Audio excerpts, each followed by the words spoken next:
শীত এলেই কুড়িগ্রাম থেকে শুরু হয় পিঠা তৈরির ধুম। সেই পিঠার অন্যতম উপাদান খেজুরের গুড়। এবারও শীতের শুরু থেকে খেজুরের গুড়ের তৈরি ব্যস্ত গাছিরা। মানসম্মত ও ভেজালমুক্ত হওয়ায় এখানকার খেজুরের গুড়ের কদর দেশ জুড়ে। তাই স্থানীয় চাহিদা মিটিয়ে এসব গুড় যাচ্ছে দেশের বিভিন্ন প্রান্তে। শীতের শুরুতে রাজশাহী থেকে গাছিরা এসে গাছ পরিচর্যা, রস সংগ্রহ ও গুড় তৈরিতে ব্যস্ত সময় পার করেন। কুড়িগ্রাম থেকে রাশেদুজ্জামান তৌহিদের তথ্য ও চিত্রে ডেস্ক রিপোর্ট। কাকডাকা ভরে গাছ থেকে খেজুরের রস নামাতে ব্যস্ত গাছিরা। এরপর শুরু হয় চুলায় জাল দিয়ে গুড় তৈরির প্রক্রিয়া। দীর্ঘ সময় জাল দিয়ে বাড়ানো হয় রসের ঘনত্ব।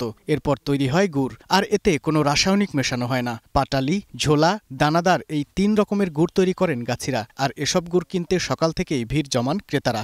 গাছিরা প্রতি বছরই রাজশাহীর বাগা থেকে আসে, গুড় তৈরি করে। এখানে এলাকার লোকজন গুড় পায় এবং সারা দেশেই গুড় যায় এখান থেকে। বিভিন্ন জেলায় এই গুড়টা বা রসটা যাচ্ছে। এই রসটা আমাদের এখানে খুবই বিখ্যাত। সকাল সকাল এসে খুবই ভালো লাগতেছে। এখানে অনেক লোকের সমাগম। রস সংগ্রহ করে এটাতে গুড় তৈরি করে এবং এই অঞ্চলে তারা একটা খেজুর গাছ কেন্দ্রিক একটা পরিচালনা করতেছে। গাছিরা জানান, শীতের শুরুতেই তারা ১ মাস গাছ পরিচর্যা করেন। এরপর শুরু হয় রস সংগ্রহ ও গুড় তৈরির পালা। 1 মাসের উপরে যায় গাছ পরিষ্কার করতে।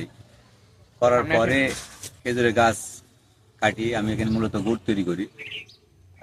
স্থানীয় লোকজন আসলে রসটা হয়তো এখান থেকে নিয়ে যায়।